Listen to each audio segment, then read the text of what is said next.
आप सभी भाई बहनों को नमस्कार। गणतंत्र दिवस की हार्दिक शुभकामनाएं।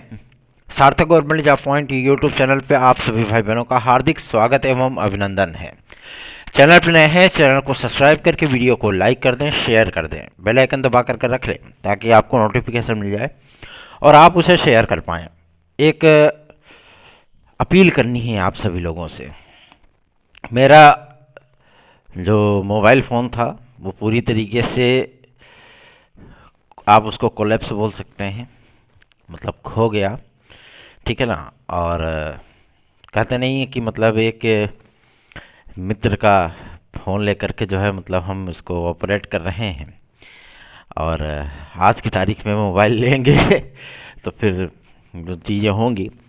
लेकिन आप सभी लोगों से मैं ये कहना चाहता हूँ कि मेरा जो व्हाट्सएप नंबर है पहले 830 32 72 282 था, लेकिन अब वो व्हाट्सएप नंबर मेरा बदल गया है। अब 97 21 41 13 85 9721411385 ये हो गया है। 97 21 41 13 85। आप इस व्हाट्सएप नंबर पे हमसे संपर्क करके हमारे नोट्स आज प्राप्त कर सकते हैं। और सबसे बड़ी चीज़ ये है कि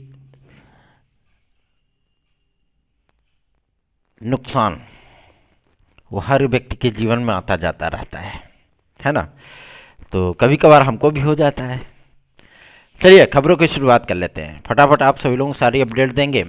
यूपी कांस्टेबल के लिए बहुत सारे हमारे भाई बहनों ने हमसे पूछा था कि भैया पेपर कब होगा, क्या लोकसभा चुनाव के बाद होगा। दुनियादारी, इतने सारे पेपर की कटिंग्स, ये सारी चीज़ें वायरल होती रहती हैं तो बड़ी उलझन होती, बड़ी समस्या होती है। तो हम सभी लोगों ने इस बारे में जानकारी प्राप्त की थी और आप लोगों को मैंने पूर्वत ही बता दिया था, कल ही बता दिया था कि ये परीक्षा आप सभी लोगों की फरवरी में तो 100% होगी। चुनाव के बाद की कोई आशंका है ही नहीं, पहली चीज़। दूसरा ये कि आप सभी लोगों को मैं ये बता दिया था कि ये परीक्षा आप सभी लोगों की पीईटी के आधार पे होगी, मतलब 2 दिन ये पेपर होगा, 4 पालियों में होगा और वही चीज़ें हुई हैं। ठीक है ना। नोटिस भी जारी हो गई है पुलिस प्रोन्नति बोर्ड के माध्यम से और 17 और 18 फरवरी को ये परीक्षाएं आप सभी लोगों की आयोजित की जाएंगी 4 पालियों में। ठीक है। हम तो सोचे थे कि एक आध हफ्ते का भाई हो सकता है टाइमिंग मिल जाए आप सभी लोगों को एक्स्ट्रा पढ़ने के लिए है, लेकिन ऐसी चीज़ें नहीं है क्योंकि पुलिस प्रोन्नति बोर्ड को हर हाल में हर कीमत पे इस भर्ती प्रक्रिया को मार्च तक इसका रिजल्ट दे देना है इनको। ठीक है ना। उसके बाद फिर फिजिकल विजिकल दुनियादारी सब होता रहेगा, कोई टेंशन नहीं है। लेकिन पहले आप लोग चलिए जो है पेपर दीजिए और ये पेपर आप सभी लोगों का 17 और 18 फरवरी को होने चल रहा है। ठीक, इसके संबंध में पुलिस प्रोन्नति बोर्ड के माध्यम से विज्ञप्ति भी जारी कर दी गई है। तो अगर आप लोग इस गफलत में जी रहे थे, ठीक है ना, तो आप लोग ये सब चीज़ें छोड़ करके अब अपनी पढ़ाई के लिए सीरियस हो जाइए। और आपको एंड टाइम पे लास्ट टाइम में अगर बढ़िया पूरे सिलेबस को कवर करने वाला इम्पॉर्टेंट फैक्ट वाले नोट्स चाहिए, ठीक है ना, जो कि आपके तमाम वो इम्पॉर्टेंट क्वेश्चन कवर कर सकें, तो आप हमारे नोट्स को 97 21 41 13 85 इस व्हाट्सएप नंबर पर प्राप्त कर सकते हैं। जो भाई बहन हमारे साथ टीजीटी पीजीटी की हमारी याचिका में जुड़े हुए हैं या जो जुड़ने की चाहत रखते हैं वो तत्काल 97 21 41 13 85 इस व्हाट्सएप नंबर पर हमसे संपर्क करके जुड़ जाएं। ठीक है ना। और सबसे बड़ी चीज़ यह है कि मैं आप लोगों को बता दूं, जो विद्यार्थी जो भाई बहन अभी तक हियरिंग शुल्क नहीं दिए हैं, मैं उनसे बारंबार रिक्वेस्ट कर रहा हूं क्योंकि अब फाइनल हियरिंग की बारी आ गई है और आप सभी लोगों को जो है हियरिंग शुल्क देना ही होगा। ठीक है ना। और कोशिश यही करिए कि थोड़ा सा जल्दी कर दीजिए क्योंकि हमको भी जो है आगे देखना है। ठीक, चलिए आगे बढ़ते हैं। अब बात करेंगे आपके तमाम उन महत्वपूर्ण मुद्दों को लेकर के जो कि संबंधित है आपके प्रतियोगी जीवन से। कल की डेट में कैबिनेट मीटिंग होने वाली है। अभी फिलहाल मंगलवार को होने वाली थी लेकिन नहीं हुई, लेकिन कल की डेट में ये कैबिनेट मीटिंग होगी और इस कैबिनेट मीटिंग में आपको 5 वर्ष का एज रिलैक्सेशन यूपीपीएससी अर्थात सरकारी नौकरियों में प्रोवाइड किया जाएगा। ठीक है ना। क्योंकि लगभग सभी राज्य, जितने भी आपके पड़ोसी राज्य हैं या आपके दक्षिण भारतीय राज्य हैं, हर जगहों पर विद्यार्थियों को 5 से 7 वर्ष, झारखंड तो 2 कदम और आगे निकल गया, 7 वर्ष दे दिया। ठीक है ना। छत्तीसगढ़ भी 5 वर्ष दे दिया, सभी दे रहे हैं। तो अब यहाँ पे भी हम लोगों का जो पक्ष है वो बेहद मजबूत स्थिति में पहुंच चुका है और पूरी उम्मीद है कि कल जब कैबिनेट की मीटिंग होगी तो इसमें आप सभी लोगों को एज रिलैक्सेशन यूपीपीएससी सहित तमाम उन भर्तियों में देखने के लिए अवश्य मिलेगा। ठीक है ना, उम्मीदें कायम हैं और जो अधिकारीगण बोल रहे हैं कि 2024 में मिलने की संभावना वो थोड़ी सी कम है, लेकिन अगर एज रिलैक्सेशन प्रोवाइड किया जाता है तो किसी विद्यार्थी को मान लीजिए 5 वर्ष दे दिया गया तो किसी विद्यार्थी को 2 अटेम्प्ट का फ़ायदा होगा, किसी को 5 का 5 मिल जाएगा या 4 मिलेगा, किसी को 3 मिलेगा, है ना। ऐसी परिस्थितियाँ होंगी। तो अब ये देखना दिलचस्प होगा कि गवर्नमेंट आपको एज में 5 साल की छूट देती है या एक्स्ट्रा अटेम्प्ट करके देती है ना, ये देखना दिलचस्प होगा। लेकिन जो सूचना प्राप्त हो रही है कि इसमें एज का ही जो है आपको रिलैक्स दिया जाएगा। ठीक, अब हो सकता है कि कोई 45 ईयर का हो तो उसको नहीं मिल पाएगा फिर, या उसको एक ही अटेम्प्ट मिल पाएगा फिर, है ना। अब मान लीजिए कि 2024 में अगर गवर्नमेंट ने नहीं दिया कि भाई चलो विज्ञप्ति जारी हो गई है या लोक सेवा आयोग ये कह दे कि हम डेट को एक्सटेंड नहीं करना चाहते हैं, हमारी प्रीलिम्स की परीक्षा जो है वो प्रभावित हो जाएगी। हालांकि ऐसा तो प्रस्ताव में नहीं दिया गया है, लेकिन प्रस्ताव में इस बात को भी स्पष्ट कर दिया गया है कि हाँ फलाने से फलाना तक इतना आवेदन हो जाएगा और हमको वेबसाइट अपडेट करने के लिए कम से कम 24 घंटे का टाइम, 24 घंटे आवेदन प्रभावित रहेंगे, इसमें कोई दो राय नहीं है। ये सारी बातें जो है वो तकनीकी टीम के माध्यम से भी भेजी गई हैं।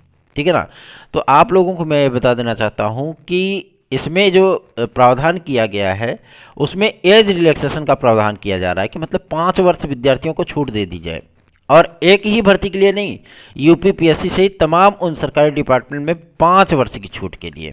ठीक है ना, क्योंकि अभी यूपीएसआई की वैकेंसी आने चल रही है, उसमें भी विद्यार्थी मांग करेंगे कि हमको भी चाहिए, यूपी कांस्टेबल में दिए तो हमको को दो, है ना। तो जाहिर सी बात है इस चैप्टर को यहीं पे गवर्नमेंट क्लोज करना चाहती है और ताकि विद्यार्थी बार बार एज रिलैक्सेशन की बात ना करें। और उसके बाद एलटी ग्रेड जीएसटी भी आपकी आने चल रही है, खंड शिक्षा अधिकारी भी आएगी, तो उसमें विद्यार्थी मांग करेंगे फिर कि हमको एज रिलैक्सेशन चाहिए। इसीलिए सभी सरकारी विभागों में जितनी भी भर्तियां आपकी होती हैं उसमें विद्यार्थियों को 5 वर्ष, जिसकी आयु सीमा 21 से 40 वर्ष निर्धारित की गई है, उसमें 5 वर्ष की छूट प्रदान की जाएगी। और जिसकी आयु सीमा 18 से 23 वर्ष या 21 वर्ष से 28 वर्ष से 32 वर्ष, जो भी आपकी आयु सीमा निर्धारित की गई है 35 वर्ष तक, उन सभी में 3 वर्ष की आयु सीमा की छूट देने का प्रावधान गवर्नमेंट कर रही है।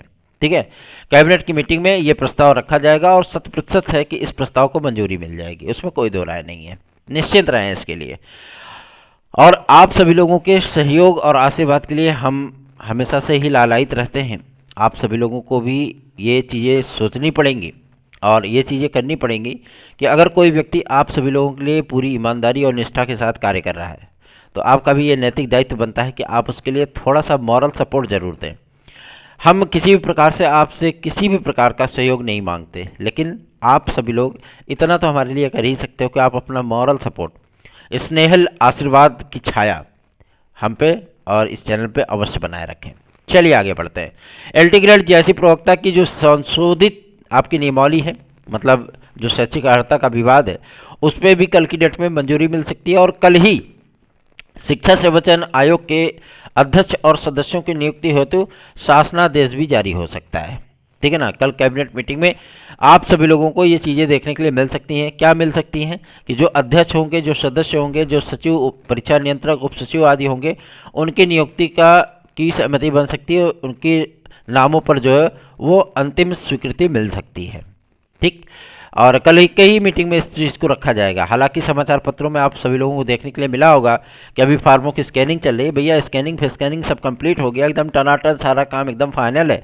सर्च कमेटी की मीटिंग भी हो गई है और शॉर्ट लिस्ट करके मुख्यमंत्री महोदय को लिस्ट भी भेज दी गई है। अब अध्यक्ष और सदस्य के आने का इंतजार है बस।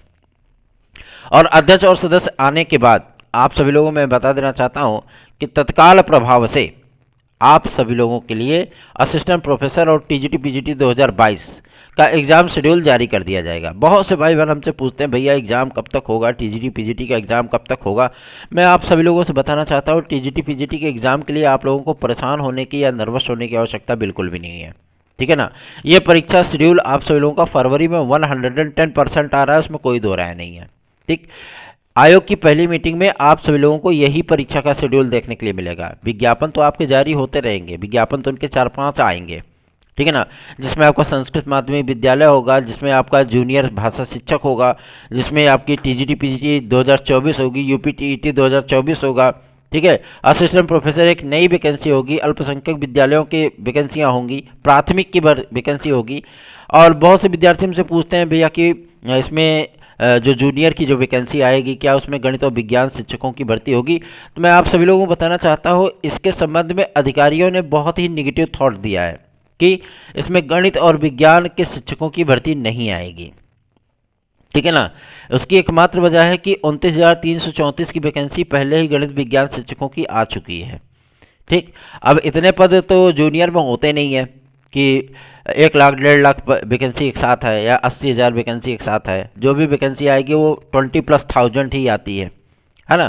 तो 29,334 आप सभी लोग ले चुके हो, तो इसमें इसीलिए इन पदों को सृजित नहीं किया जाएगा, मतलब इन पदों को सम्मिलित नहीं किया जाएगा। भाषा शिक्षकों की भर्ती आज तक नहीं हुई है, जिसकी वजह से आप सभी लोगों को भाषा शिक्षकों की भर्ती देखने के लिए मिलेगी, जिसमें जियोग्राफी से लेकर के जितने भी आपके सब्जेक्ट पढ़ाए जाते हैं, मतलब 6 to 8 में, उन सभी विषयों के विज्ञापन आप लोगों को देखने के लिए मिलेंगे, ठीक है ना। उसमें हिंदी, संस्कृत, अंग्रेजी, उर्दू चलता है कहीं कहीं, है ना। तो जाहिर सी बात है वो तो होगा, उसमें कोई दो राय नहीं है।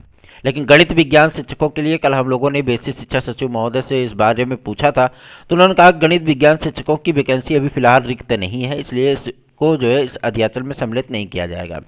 मज़े की बात मैं आप सभी लोगों को बता दूं, ई पोर्टल की जो लॉन्चिंग हुई थी मुख्यमंत्री महोदय के माध्यम से आज के लगभग 10 महीने पहले, ई पोर्टल को ही आप सभी लोगों को अटैच किया जाए, मतलब इस ई पोर्टल को अटैच किया जाएगा किसके माध्यम से?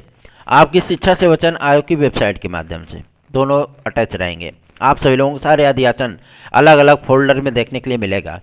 जूनियर के लिए अलग, असिस्टेंट के लिए अलग, टीजीटी पीजीटी के लिए अलग, संस्था प्रधानों के लिए अलग, ठीक है ना, अल्पसंख्यक के लिए अलग, प्रावधिक के लिए अलग, तकनीक के लिए अलग, सारी वैकेंसियों के आपको अध्याचन देखने के लिए मिलेंगे। साथ ही साथ प्राथमिक के लिए, जूनियर के लिए, ठीक है ना, संस्कृत माध्यमिक विद्यालयों के लिए जितनी भी वैकेंसियाँ आपकी आनी है, सारे के सारे पोर्टल आपको अलग करके दिखाए जाएंगे। हाँ, इतने अध्याचन है, इस पद के लिए इतने, इस जिले में इतने, ये सारी चीज़ें आप लोगों को पहले से ही पता होगा करेंगी। आप लोग बिल्कुल भी चिंतित मत करिए, बहुत ही बेहतरीन आयोग बनेगा। और इस भर्ती प्रक्रिया को ऐसा तैयार किया जा रहा है आयोग के माध्यम से कि आप लोगों की भर्ती प्रक्रिया पंचवर्षीय योजनाओं के तहत नहीं होगी, ठीक है ना, क्योंकि वैसे भी पंचवर्षीय योजनाएं समाप्त हो चुकी हैं, नीति आयोग जब से बना है ना। उसके बाद अब आप लोगों को कोई भी भर्ती पंचवर्षीय नहीं देखने के लिए मिलेगी। सारी भर्तियां आप सभी लोगों की केवल और केवल 6 से 8 महीने के भीतर जो शिक्षक भर्तियां होंगी, क्योंकि प्रायोरिटी में गवर्नमेंट की यही है कि जो शिक्षक भर्तियां हो कम से कम उनको 6 से 8 महीने के भीतर, मतलब अगर शैक्षिक सत्र के बीच में उस भर्ती को शुरू किया जा रहा है, तो शैक्षिक सत्र जो नया स्टार्ट होने वाला हो उसके अंदर ही शिक्षक जो है विद्यालयों में प्रेषित हो जाने चाहिए। तो ऐसी प्रक्रियाओं के तहत विद्यार्थियों को काफ़ी ज़्यादा रिलैक्स भी मिलेगा कि वो प्रक्रिया पूरी हो रही है, अगला विज्ञापन आ गया, है ना।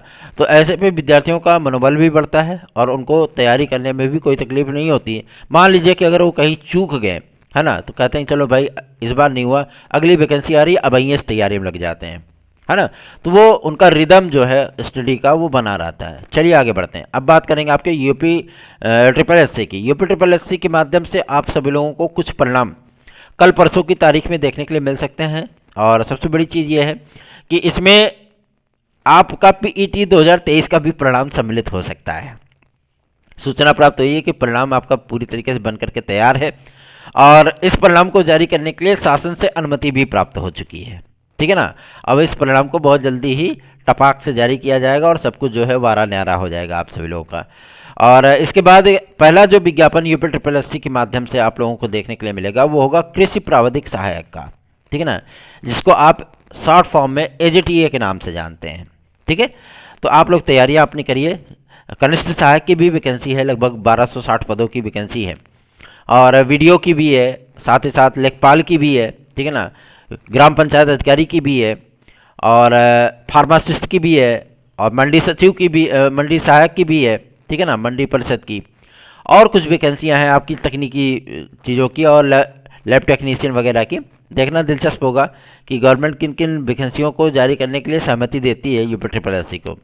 अध्यक्ष तो भाई अपना कार्य कर ही रहे हैं, लेकिन सदस्यों के ना होने के कारण समस्याएं उनको हो रही हैं। तो सदस्यों की नियुक्ति की प्रक्रिया भी आपकी जनवरी लास्ट तक कंप्लीट कर ली जाएगी।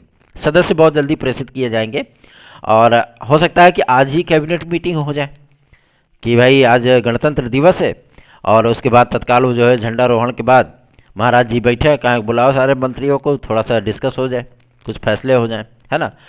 तो निगाहें हम सभी लोगों की हैं कैबिनेट की मीटिंग पे, क्योंकि इसमें एज रिलैक्सेशन, एक्स्ट्रा अटेम्प्ट आदि के प्रस्ताव रखे जाने हैं। शिक्षा सेवाचयन आयोग की नियमावली के प्रस्ताव रखे जाने हैं। शैक्षिक अर्हता के विवाद की अंतिम स्वीकृति के लिए प्रस्ताव रखे जाने हैं। LT ग्रेड GIC प्रवक्ता में तमाम रियायतें और विज्ञापन आदि के जारी करने के संबंध में प्रस्ताव रखे जाने हैं। सदस्य और अध्यक्ष की नियुक्ति आदि के लिए भी तमाम प्रस्ताव रखे जाने हैं। तो देखना दिलचस्प होगा कि आज क्या बेहतरीन सा होता है। आप सभी लोगों को मैं बता देना चाहता हूं, मेरा व्हाट्सएप नंबर बदल चुका है और 9721411385 ये मेरा व्हाट्सएप नंबर हो गया है। 9721411385 ये मेरा व्हाट्सएप नंबर है। आप सभी लोग अब इस पर मैसेज करें 83032722282 इस व्हाट्सएप नंबर को अपने मोबाइल से डिलीट कर दीजिए, ठीक है ना। और ये नंबर आप परमानेंट रहेगा। और आप सभी लोगों को मैं बता देना चाहता हूँ कि परिस्थितियाँ आप लोगों के अनुकूल हों और अनुकूल होनी भी चाहिए, क्योंकि आप प्रतियोगी हैं और प्रतिस्पर्धा करके अगर आप अपने हक की लड़ाई लड़ रहे हैं। साथ ही साथ मैं आप सभी लोगों को बताना चाहता हूं, जो BEd इन PRT का सपना लेकर के विद्यार्थी मेरे पास मैसेज करते हैं, मैं आप सभी लोगों को बता देना चाहता हूं कि किसी भी एंगल से आप सभी लोगों के हित में कोई चीज़ें नहीं हो पा रही हैं। क्यों? क्योंकि आप में एकता नहीं है। स्पष्ट कर रहा हूँ, एकता होती, अगर आप लोगों में थोड़ा सा भी एकजुटता दिखाने का ललक होता तो आज शासन आप सभी लोगों के लिए अध्यादेश का प्रस्ताव ला चुकी होती। उत्तर प्रदेश शासन, मध्य प्रदेश शासन ने शासन से प्रस्ताव भी भेजा कि आप अध्यादेश ले आइए, लेकिन अब चूंकि जो चयनित विद्यार्थी हैं 2018 28 जून सन 2018 से विद्यार्थी जो है इनवैलिड हो गए हैं, तो अब इन सारी चीज़ों को लेकर के दबाव बनाने में सहजता होगी। लेकिन आप सभी लोगों से सहयोग की परम आवश्यकता है। BEd डिग्री धारक उत्तर प्रदेश में 18.5 लाख लगभग हैं, ठीक है ना। आपसे कम है DLED और BTC वाले विद्यार्थी हमारे भाई बहन, लेकिन उनमें एकता है, लेकिन आप में एकता नहीं है। आपके विपरीत फैसला है सर्वोच्च न्यायालय का, लेकिन आप फिर भी एकजुटता नहीं दिखा पा रहे हो, तो जाहिर सी बात है उसका परिणाम कौन भुगतेगा? परिणाम आप ही भुगतोगे, ठीक है ना। BEd इन PRT का सपना तभी पूरा हो सकता है जब आप में एकजुटता होगी। क्यों? क्योंकि एक कॉल पे आप सभी लोगों को उस आंदोलन के लिए जुटना पड़ेगा जिस आंदोलन को हम लोग जो है आगे लेकर के बढ़ेंगे। बाकी आपकी इच्छा है, अगर आप चैनल को सब्सक्राइब नहीं कर रहे हैं, शेयर नहीं कर रहे हैं, तो ये आपकी गलती है, ठीक है ना। सब्सक्राइब भी करना पड़ेगा, शेयर भी करना पड़ेगा, वीडियो को लाइक भी करना पड़ेगा। और आपके जो जान पहचान के यार दोस्त मित्र होंगे जो BEd किया होंगे, अगर वो PRT में आना चाहते हैं तो आप उनको भी वीडियो शेयर करिए और उनसे भी बोलिए कि चैनल को सब्सक्राइब करने के साथ साथ और लोगों को वीडियोज़ को शेयर करिए, वायरल करिए वीडियोज़ को, ठीक है ना। अगर आप चाहते हैं कि आप लोगों के लिए अध्यादेश के लिए लड़ाई लड़ी जाए। क्यों? क्योंकि ये सिस्टम से, और वो भी देश की सर्वोच्च सिस्टम से लड़ाई लड़ने की बात है, ठीक है ना। केंद्र सरकार को एग्री करने की बात है। तो अगर MHRD मिनिस्ट्री जब तक एग्री नहीं होगी, प्रस्ताव नहीं भेजेगी, तब तक आप लोगों का कल्याण नहीं होगा, सीधी सी बात है। और इस समय तो लोकसभा चुनाव भी नज़दीक आ गया है, तो जाहिर सी बात है जनप्रतिनिधि आप सभी लोगों की बातों को बहुत गंभीरता से लेंगे, ठीक है ना। सारे काम हो जाएंगे।